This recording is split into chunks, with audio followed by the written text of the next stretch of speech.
Hoje é quarta, 3 de abril. As notícias de interesse do trabalhador, dos movimentos sociais e pela democracia estão aqui no seu jornal. Escolas estaduais de São Paulo sofrem com a falta de investimento. 60% delas precisam de manutenção e melhorias. Mudanças feitas pelo governo Bolsonaro no Conselho Curador do FGTS ameaçam investimentos públicos em habitação e saneamento básico. Centrais sindicais lançam banca permanente no centro de Porto Alegre para coletar assinaturas contra a reforma da Previdência. Em sessão tumultuada, o ministro da Economia, Paulo Guedes, comparece à CCJ da Câmara para explicar pontos da reforma da Previdência. O debate foi acalorado e a oposição saiu insatisfeita e prometendo barrar a PEC.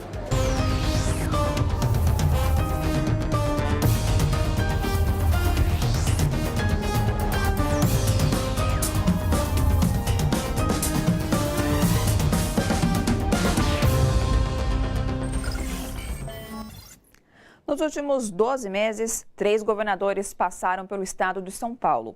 Geraldo Alckmin, do PSDB, que deixou o cargo para concorrer à presidência, Márcio França, do PSB, vice e sucessor de Alckmin, e o também tucano João Dória, empossado em janeiro deste ano. Só que nenhum deles foi capaz de resolver problemas que diversas escolas estaduais enfrentam. Acompanhe na reportagem de Leandro Chaves. A fachada está toda ali. É o que restou do que deveria ser uma escola. Mas em pleno horário de aula, basta dar uma espiadinha por esses portões para perceber a situação de total abandono. Janelas quebradas, carteiras vazias e no lugar de alunos, um cavalo é quem ocupa o pátio da escola estadual Chácara das Corujas, na Vila Progresso, zona leste de São Paulo. Um bom abandono. Invadiram, já levaram um monte de coisas que tem aí na escola, quebraram. Até luminária foi levado. A gente está batalhando para a volta da escola. Já fomos no Ministério Público, está lá a documentação. Mas está assim, vem, olha, vem outras reportagens, olha, mas nada.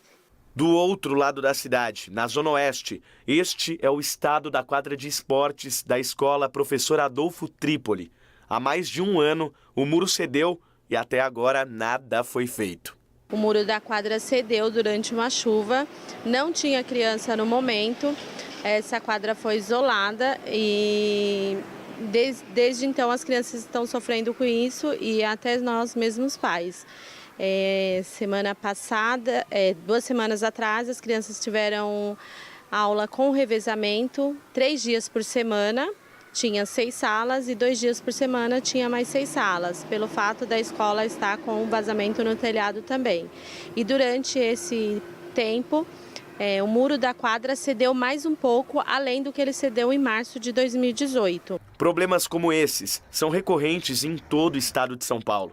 Para se ter uma noção, 6 em cada 10 escolas estaduais precisam de manutenção e melhorias, segundo a Secretaria de Educação de São Paulo. Para piorar, a verba prevista para a infraestrutura das escolas neste ano será de 110 milhões de reais, 95% menor do que foi investido há 5 anos. Esse corte de verbas a gente avisava, a emenda constitucional 75, que o Michel, quando deram o golpe na presidenta Dilma e o Michel Temer assumiu, e ele fez essa redução, né, drástica nas políticas sociais, saúde, educação, habitação, né? A gente sabia que a cada ano ia piorar e vai piorar. Se você tem escolas que faltam uma coisa ou outra, você tem escola que falta até a luz elétrica. Então, acaba não tendo aula. Então, você não sabe nem dizer se o ensino foi de qualidade ou não, porque nem a aula acontece. A gente não sabe mais o que fazer, estamos aqui suplicando a ajuda de qualquer órgão público que possa estar nos ajudando.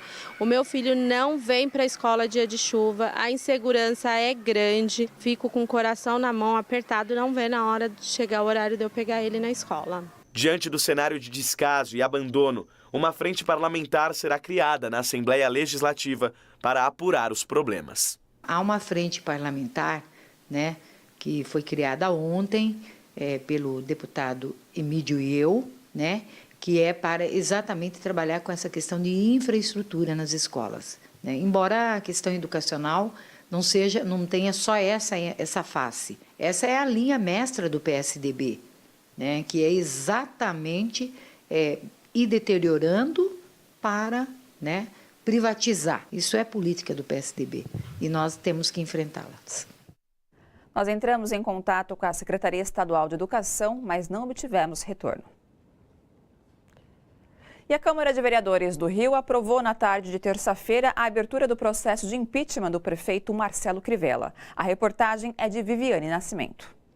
Com casa lotada e votação acalorada, a Câmara Municipal do Rio decidiu abrir processo de impeachment contra o prefeito Marcelo Crivella.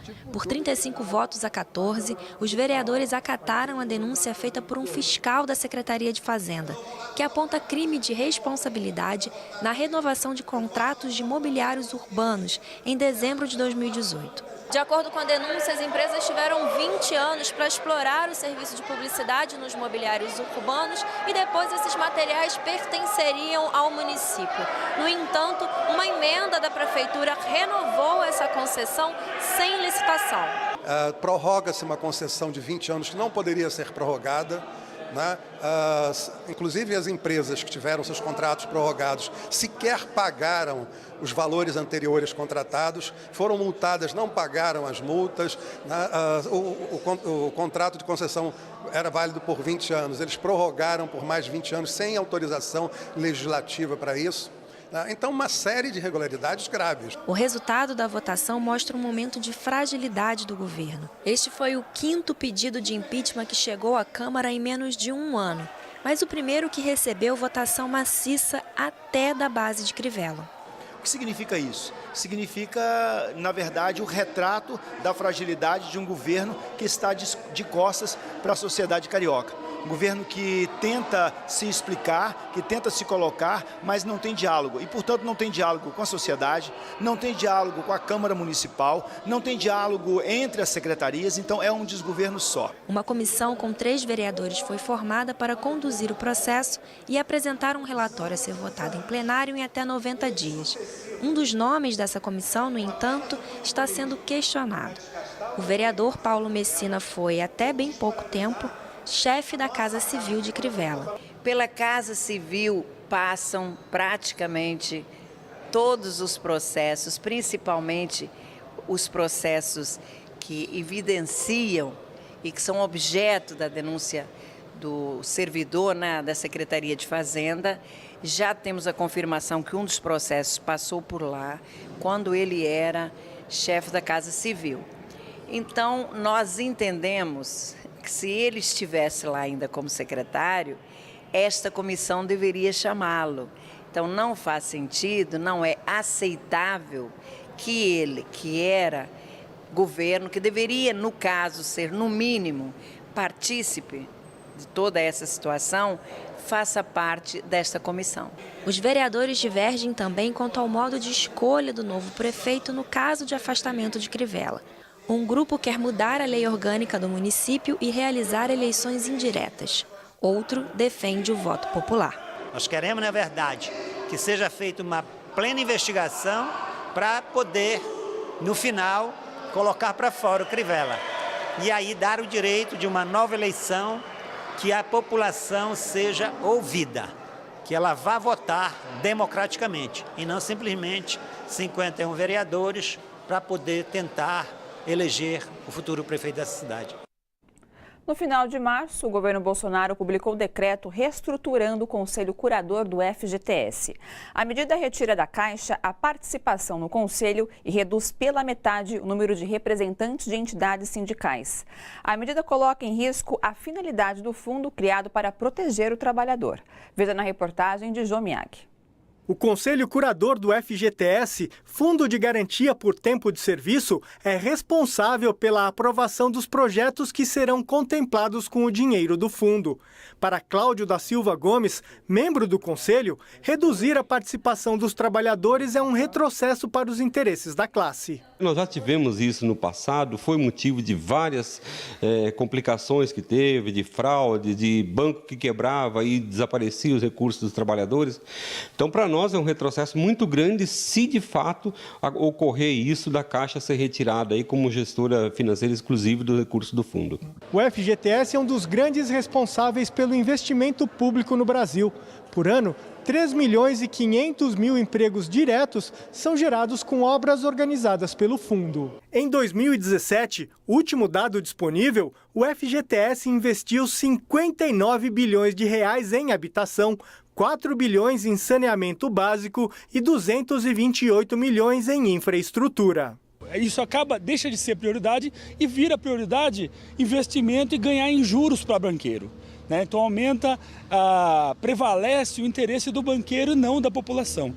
E no caso da Caixa, é fundamental que a Caixa esteja na gestão e permaneça nessa gestão, porque isso fortalece a Caixa 100% pública. Outra preocupação dos trabalhadores é que, no futuro, o governo Bolsonaro afaste a Caixa Econômica Federal da gestão exclusiva do Fundo de Garantia e privatize o FGTS, trazendo prejuízo para toda a população. Retirar a Caixa do Conselho Curador é um problema grave no sentido de que é o banco que conhece o funcionamento desses recursos e também indica, obviamente, uma intenção do governo de, no futuro próximo, aí, tirar da Caixa a gestão do FGTS, partilhando essa gestão com os bancos privados que só querem esses recursos, que nós estamos falando de que em torno de 540 bilhões, eles só querem esses recursos para atuar na especulação financeira para ganhar mais dinheiro. Cada vez que Jair Bolsonaro ou um de seus filhos se mete a falar das relações internacionais do Brasil, pode apostar que vem crise. Na recente viagem a Israel, destaca o comentarista José Lopes Feijó, ficaram abaladas as relações com o mundo árabe, um dos maiores parceiros comerciais do país.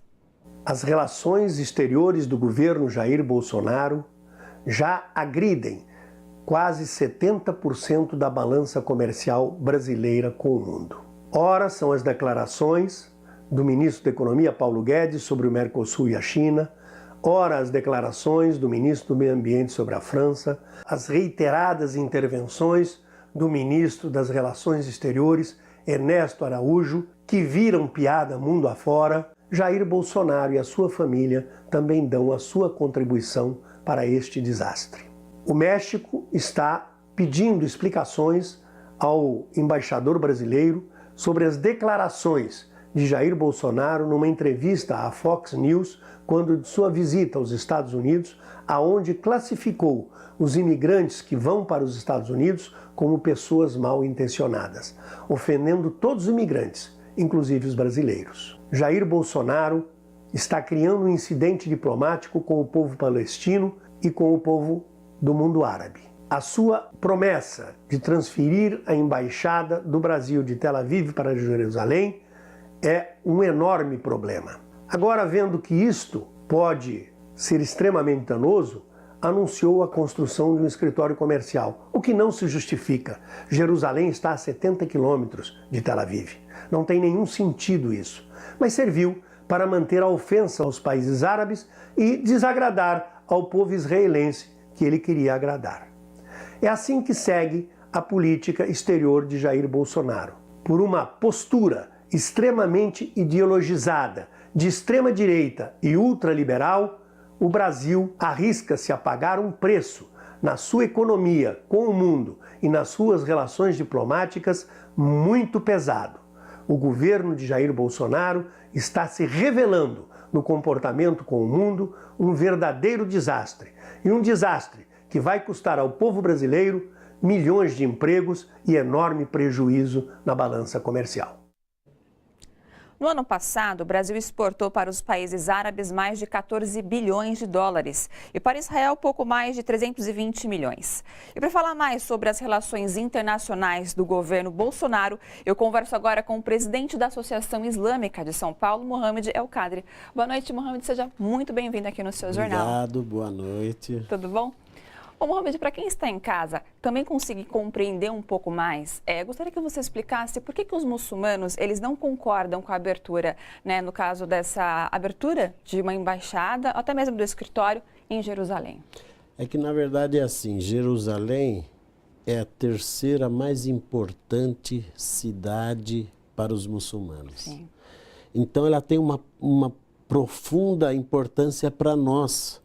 Inclusive, a ONU sempre disse que Jerusalém era o principal fator para que se conseguisse chegar a uma paz. Então, assim, na verdade é uma afronta. Até o processo de paz, você mexer com Jerusalém. Você vê, dentro de todas as negociações que já teve na história entre palestinos e israelenses, nunca se falou de Jerusalém. Por quê? Porque sabe que aquele é um lugar sagrado. É um lugar sagrado que pode gerar vários problemas.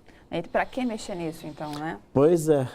É o que a gente diz sempre. Às vezes, você vê, o Brasil tem uma postura há anos. Nunca mexeu, nunca se manteve ali. E aí, do nada, uma pessoa, o presidente, talvez por uma satisfação pessoal, ou, sabe, resolveu mudar a embaixada de Tel Aviv para Jerusalém. Quer dizer, um fato que já gerou problema quando os Estados Unidos o fizeram.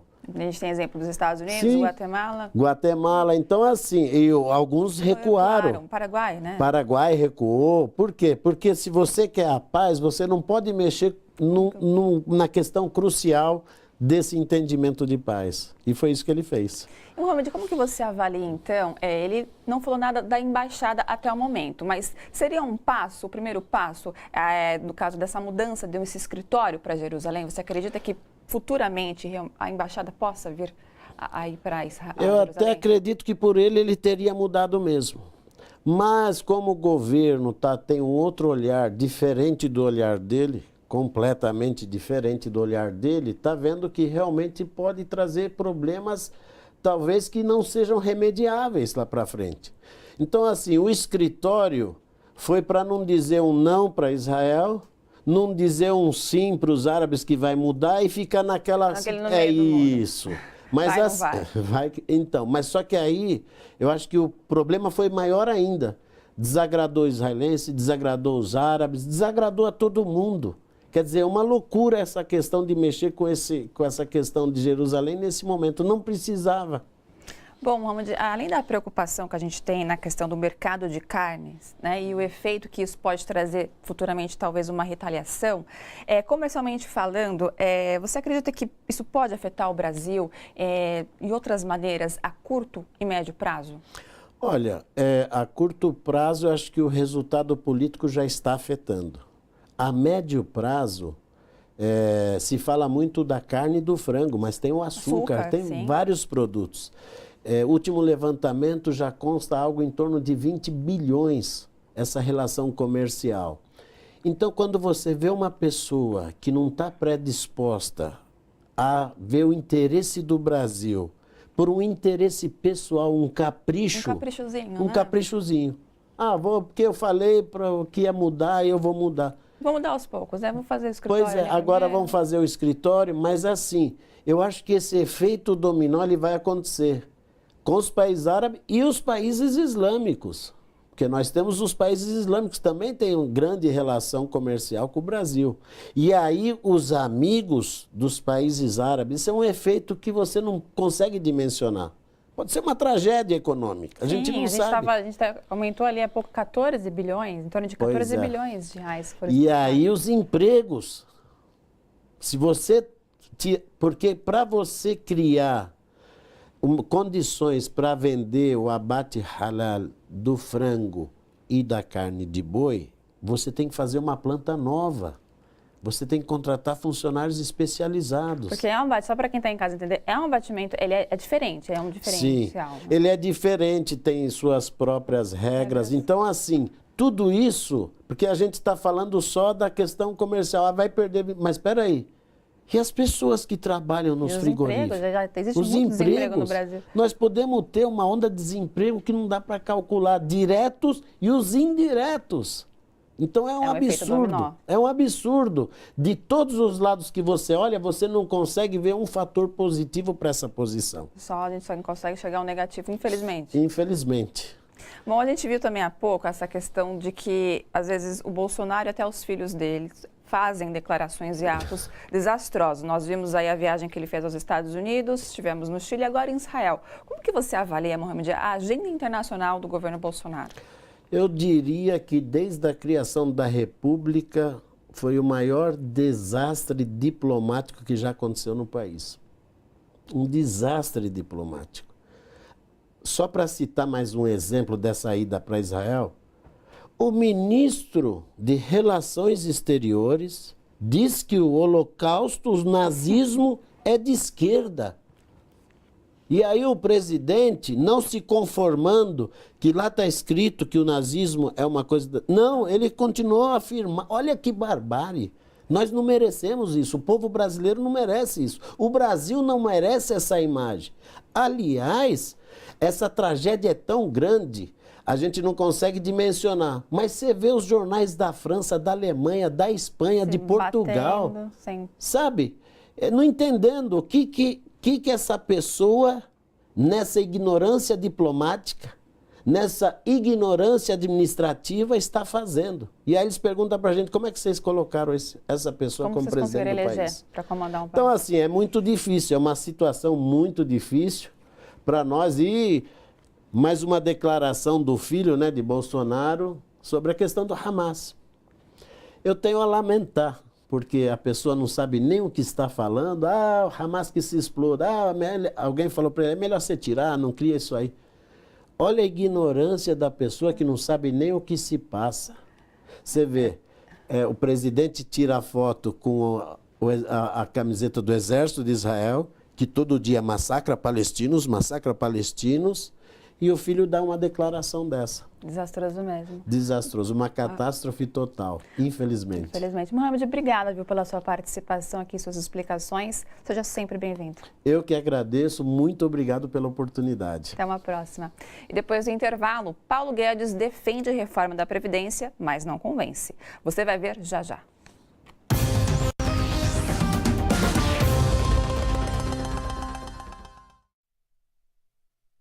A TVT tem uma ótima notícia para você. É que a gente acabou de fechar uma parceria com uma grande rede de distribuição de remédios de uso diário e perfumaria também.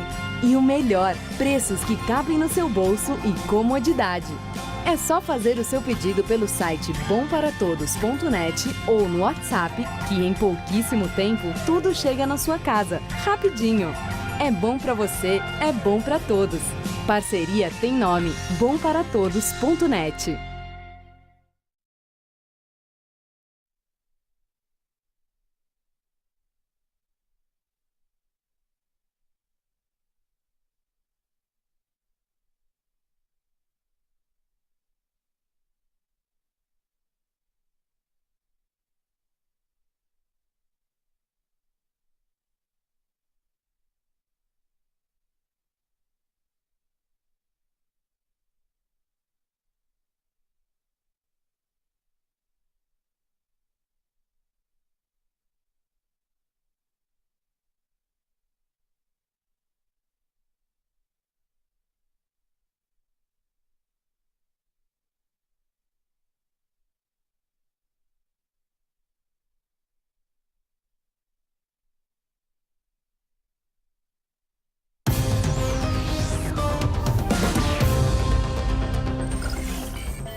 O ministro da Economia, Paulo Guedes, compareceu à audiência pública na Comissão de Constituição e Justiça da Câmara nesta quarta-feira. O motivo principal, debater pontos da reforma da Previdência. Mas o encontro ficou marcado pela troca de acusações e pela falta de respeito de Guedes com parlamentares. Veja na reportagem de Welson Kalinowski.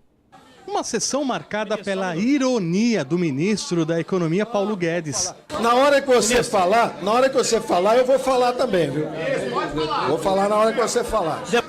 Vamos falar. Deputados. Fala mais alto do que eu. Isso, fala alto. Citando exemplos da situação de alguns estados brasileiros, ainda que ofendendo parlamentares, para tentar dizer como será o Brasil sem a reforma da Previdência. Se vocês quiserem, embarquem seus filhos no avião que vocês estão. Vão acabar como no Rio de Janeiro, vão acabar como no Rio Grande do Norte, vão acabar como em Goiás, vão acabar como em Minas Gerais. E a provocação incluiu até mesmo a comparação com países da América do Sul.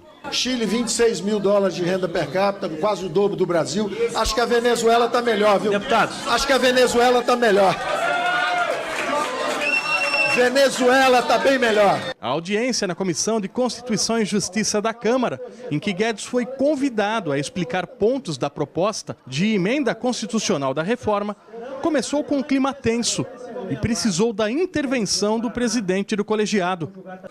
Ministro, peço respeito por ambas as partes. Peço tranquilidade a todas as partes, serenidade. O Brasil inteiro está assistindo essa audiência, querendo um debate maduro. No total foram mais de 90 perguntas.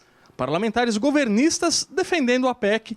A oposição cobrando explicações sobre pontos críticos, como o benefício da prestação continuada e a aposentadoria rural. Esse homem e essa mulher rural que sustenta a economia das pequenas cidades, meu filho. As cidades, por conta da crise fiscal do país, é sustentada pelas finanças dessas aposentadorias, dos programas criados pelo Lula. Guedes respondeu, mas não convenceu. Ninguém recebe menos do salário mínimo. Estavam também dizendo que estão tirando dinheiro dos deficientes. Não tem isso. Não existe isso. Eu, sinceramente, achei que ele era mais preparado. Achei fraco, tecnicamente inconsistente, não conseguiu apresentar um argumento convincente e até o pessoal que apoia o Bolsonaro está com vergonha. Para o deputado Zé Guimarães, o ministro manipula números, ao dizer que o país gastou 700 bilhões de reais com a Previdência em 2018. O valor real foi de 586 bilhões. Dados que não refletem a realidade do país, da economia e a questão social. O ministro enrolou o tempo todo na nossa Comissão de Constituição e Justiça. Não responde, provoca, porque não tem projeto de país. Portanto, uma audiência que não serviu para esclarecer nada, a não ser levar mais confusão naqueles que, de uma forma ou de outra, pretendem votar a favor do governo. Os parlamentares lamentaram ainda a insistência do ministro em jogar a responsabilidade exclusiva de aprovar ou não a PEC nas costas dos parlamentares. A responsabilidade é do governo para não tirar direito. Isso diz na Constituição e o governo tem que cumprir a Constituição. Nós aqui na CCJ não vamos deixar passar. A tal da admissibilidade não é correta, porque no momento em que ele tira o poder do parlamento, ele rompe um fundamento constitucional, que é a autonomia e a relação entre os poderes. Para a oposição, a única saída é barrar a proposta, ainda na CCJ, quando o relator deve entregar a análise do texto para o início dos debates. Nós não aceitamos esse atropelo, nós queremos uma tramitação que efetivamente permita que pelo menos a população conheça o que está sendo debatido aqui, e achamos que a proposta é muito ruim. O Tribunal de Contas da União abriu processo para investigar supostas fraudes em negócios de uma empresa do ministro da Economia, Paulo Guedes, com fundos de pensão patrocinados por estatais. Os indícios são de uma gestão fraudulenta em operações de 2009 para captar e aplicar 1 bilhão de 7 fundos de pensão. A defesa de Guedes afirma que as operações foram todas legais.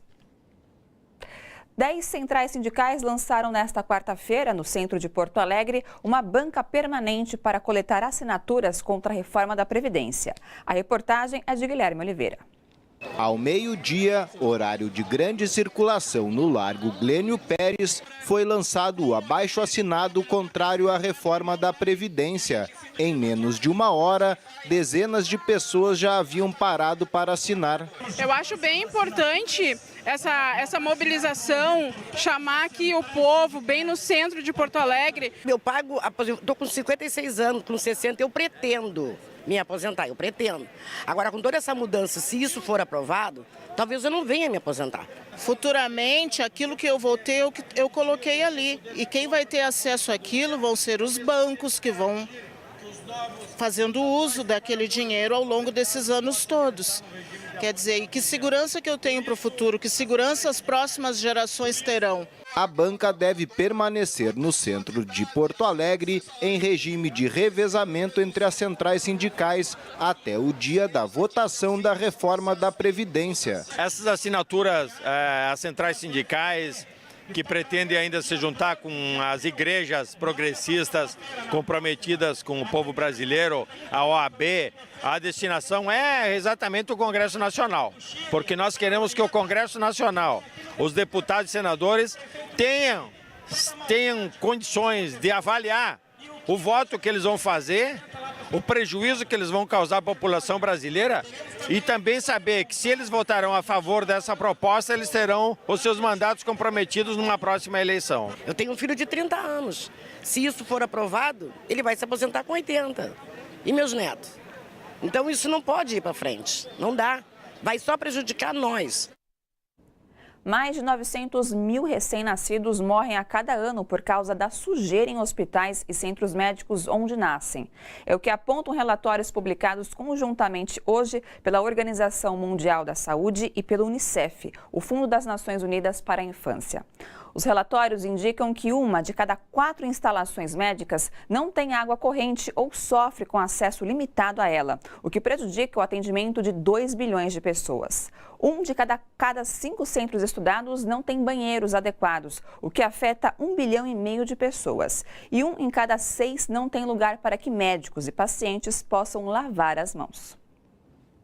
E veja agora como fica o tempo nesta quinta em São Paulo e outras cidades. O dia será de sol entre algumas nuvens nesta quinta-feira em São Paulo. Máxima de 32 graus e mínima de 19. Não chove. Umidade relativa do ar em média de 60%. Índice ultravioleta muito alto. Mesma situação em São Bernardo do Campo. Calor e sol forte com aumento de nuvens à tarde, sem previsão de chuva. Máxima de 32 e mínima de 19 graus. Já em Mogi das Cruzes, variação de nuvens pela manhã com períodos ensolarados no decorrer do dia, sem chuva. Máxima de 29 graus e mínima de 17. Em Brasília, sol entre nuvens e temperatura elevada com pancadas de chuva isoladas a qualquer hora do dia. Máxima de 29 e mínima de 19 graus. Depois do intervalo, em entrevista exclusiva, Jean Willis diz que Jair Bolsonaro faz o Brasil passar vergonha no exterior. Você vai ver já já.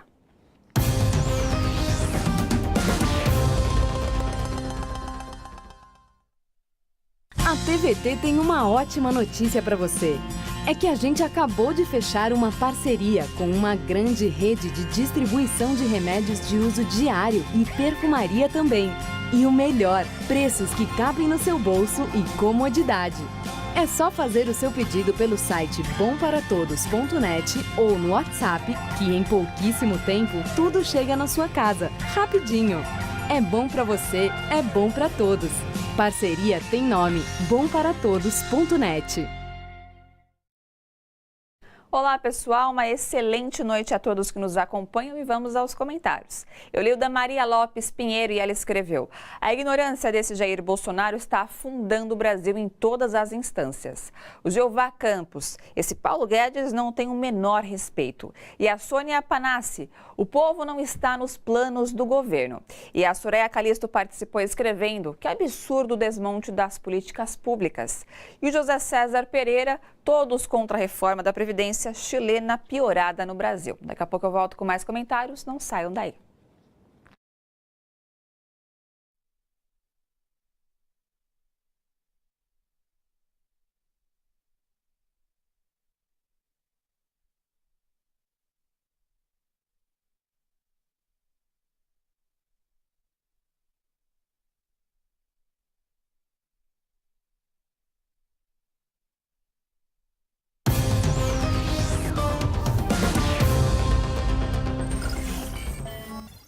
A marca de roupas de luxo Animale e o Café Fazenda Cedro fazem parte da primeira lista suja do trabalho escravo divulgada neste ano pelo Ministério da Economia. A lista tem 187 empregadores flagrados submetendo os trabalhadores a situações semelhantes à da escravidão. A Animale subcontratava imigrantes bolivianos que trabalhavam 14 horas por dia para ganhar R$ 5 para costurar peças de roupas que nas lojas chegam a custar R$ 700. No caso do Café Fazenda Cedro, os trabalhadores não tinham banheiro nem cozinha, trabalhavam diariamente até 11 horas da noite e muitas vezes não tinham folga semanal. E mais de 113 milhões de pessoas sofrem com a fome extrema no mundo, provocada essencialmente por conflitos armados, crises econômicas e catástrofes naturais. O relatório da ONU sobre 2018 destaca que o problema afeta, entre outros países, a Etiópia, o Iêmen e o Afeganistão. Ainda segundo o documento, nos últimos 3 anos, cerca de 50 países vivem dificuldades cada vez maiores para alimentar as suas populações. Veja outros destaques desta quarta-feira. A ajuda humanitária da Cruz Vermelha chega à comunidade isolada em Moçambique após passagem do ciclone Idai. A ONU também iniciou campanha de vacinação contra a cólera no país. Uma pessoa morreu e mais de 1.000 estão infectadas. O ciclone, que devastou parte da costa do sudoeste africano em 14 de março, deixou mais de 800 mortos em Moçambique, Zimbábue e Malawi.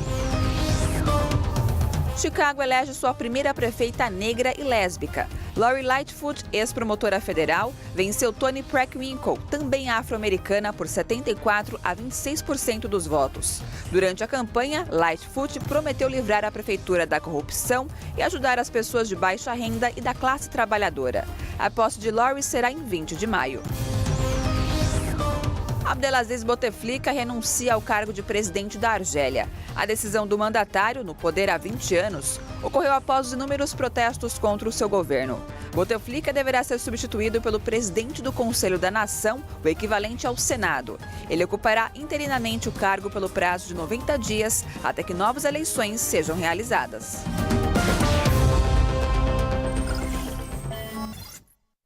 Na segunda parte da entrevista exclusiva de Jean Willis ao correspondente da TVT em Berlim, Flávio Aguiar, o ex-deputado federal exilado fala sobre a visão do mundo em relação a Jair Bolsonaro. Acompanhe. O que há de mais, abjeto na posição de Bolsonaro é a maneira como ele quer convencer o mundo democrático de que ele é um democrata, não sendo um democrata. Quer dizer, ele quer ao mesmo tempo violar direitos humanos no Brasil, atuar por meio do Twitter, quer dizer, governar o país por meio do Twitter, com declarações cada vez mais chocantes. Ele quer elogiar torturadores e facínoras como Pinochet, como Stroessner, como Brilhante Ustra, mas ao mesmo tempo ele quer aparecer publicamente ao mundo como homem democrata. Ele não vem conseguindo. O que ele vem conseguindo é uma imagem de capacho, por exemplo. A visita dele aos Estados Unidos foi um desastre do ponto de vista diplomático e da reciprocidade, do princípio da reciprocidade entre duas potências que se enxergam como soberanas e independentes. Quer dizer, Bolsonaro parecia um colonizado deslumbrado com os brilhos do colonizador. E olha que o colonizador não deu sequer miçangas a ele. Ele é que deu a base de Alcântara, o espaço aéreo brasileiro. Ele é que disse que a Amazônia não é nossa, né? Ele que chamou os imigrantes vivendo fora do Brasil de vergonha, de bandidos, né? Esse homem não pode imaginar que essa imagem é uma imagem positiva. E, ao mesmo tempo, eu convido as pessoas que estão vivendo fora do país, que votaram nesse sujeito, e ele venceu em muitos países, em diferentes países ele venceu as eleições. Eu queria convidar essas pessoas que são imigrantes a pensar se elas são bandidas, se elas são uma vergonha. Vocês são? Não são. Eu não sou, e eu conheço vários brasileiros que não são vergonha nem bandidos, estão tentando levar a vida. Mas esse sujeito desqualificado, que o nosso presidente, fez isso. No Chile, ele não foi bem-vindo, não foi bem recebido. Hoje houve protestos contra ele, porque é o cúmulo você ir para um país e elogiar um ditador e um torturador daquele país. Ele já havia desrespeitado o povo paraguai ao elogiar Stroessner, que, além de tudo, era um pedófilo, um cara que explorava sexualmente crianças e adolescentes, acusado de sucessivos estupros. E agora mantém essa relação com o primeiro-ministro de Israel. E aí eu não estou condenando o povo israelense, a gente precisa fazer essa distinção. Há uma oposição muito grande dentro de Israel ao governo de Israel, ao colonialismo praticado pelo governo de Israel, à violência praticada pelo governo de Israel na Palestina. Há pessoas israelenses que fazem isso. Então a gente tem que tomar muito cuidado na hora de fazer essa crítica da relação de Bolsonaro com o governo de Israel, para a gente não cair no antissemitismo e atacar o povo israelense e atacar o povo judeu de uma maneira geral. O governo Bolsonaro chegou a pedir à embaixadora do Brasil junto à ONU que me assediasse e me retaliasse dentro do prédio da ONU, num painel em que nós estávamos tratando sobre os novos populismos e autoritarismos no mundo. Havia na mesa representantes dos Estados Unidos, representantes das Filipinas, da Hungria e eu, como representante brasileiro. Nenhum dos representantes dos outros países foi assediado ou retaliado. E olha que, se a gente pensar nas Filipinas, a situação é bem pior do que no Brasil. E ainda assim, o governo filipino não mandou ninguém assediar o painelista. O governo Bolsonaro mandou a embaixadora junto à ONU, Maria Nazaré Farani Azevedo, me assediar e ela lamentavelmente se prestou a esse papel, carreirista que é, preocupada em perder o seu posto de embaixadora e, portanto, os seus privilégios. Foi lamentável para ela, porque ela foi interpelada por outro panelista, ela teve que ouvir a minha resposta, ela teve que ouvir de mim ali que o governo Bolsonaro tem medo da posição que eu ocupo hoje no mundo, da oposição que eu faço a ele desde aqui, e eu fui aplaudido de pé e ela saiu daquela maneira humilhada. A prisão do ex-presidente Lula vai completar 1 ano no dia 7. A campanha Lula Livre começa nesta semana a realizar a partir de amanhã uma série de atos em todo o Brasil e no mundo. Veja um trecho do vídeo divulgado hoje sobre as manifestações. Milhares de pessoas estão se organizando nas principais cidades do Brasil e do mundo para a jornada Lula Livre de 7 a 10 de abril. Em São Paulo, o grande ato da jornada Lula Livre está marcado aqui na região da Avenida Paulista. A concentração será no domingo, dia 7, às 14 horas, na Praça do Ciclista. O presidente Lula é um preso político, ele está preso por defender os trabalhadores e as trabalhadoras. Portanto, nós estamos convocando no dia 7, atos do Brasil inteiro pela liberdade do presidente Lula. Você que mora aí no interior, junte os seus colegas, junte os movimentos, vá para o fórum da cidade e exigindo que o Poder Judiciário desse país crie vergonha e respeite a Constituição brasileira. Porque nós sabemos a injustiça que Lula está passando. Por isso a gente convoca todo mundo, todos os brasileiros a irem para as ruas nesse dia, gritar por democracia e por liberdade. Lula livre. Tudo que nós vivemos aqui naquele dia 7 de abril está presente nos nossos corações e nas nossas almas. A voz de Lula ecoa por essas ruas, ecoa pelo Brasil todo. Nós não descansaremos enquanto Lula não estiver de novo com um caminhão de som aqui em frente ao sindicato, trazendo esperança a todo o povo brasileiro. Que eu vou de cabeça erguida e vou sair de peito estufado de lá, porque vou provar a minha inocência. Um abraço, companheiros. Lula livre! A Jornada Mundial Lula Livre está mobilizando apoiadores do ex-presidente Lula na Europa, na América Latina e nos Estados Unidos. Amanhã há o encontro de apoiadores em Roma e no dia 5 é a vez de Montevidéu, no Uruguai. Dia 6 há atividades em Nova York e em Estocolmo, na Suécia. E ficou para o dia 7 a maioria das mobilizações na Europa. Madrid e Barcelona na Espanha, Munique e mais 5 cidades alemãs, além de Paris, Lisboa, Coimbra, Londres, Manchester, Genebra, Bolonha, Amsterdã, Copenhague e Viena. O domingo ainda terá protestos contra a prisão política de Lula na cidade do México, em Melbourne, na Austrália, e em St. Louis, nos Estados Unidos.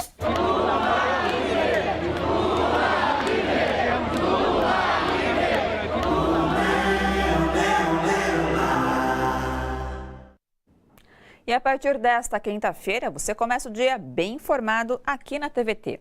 Das 7 às 9 da manhã, a TVT transmite ao vivo o Jornal da Rádio Brasil Atual, apresentado por Marilu Cabanhas e Glauco Faria. Não perca, de segunda a sexta-feira, das 7 às 9, na TVT e no nosso canal no YouTube. O seu jornal termina aqui. Boa noite a todos e a todas. Até amanhã. E a luta por direitos humanos e democracia continua.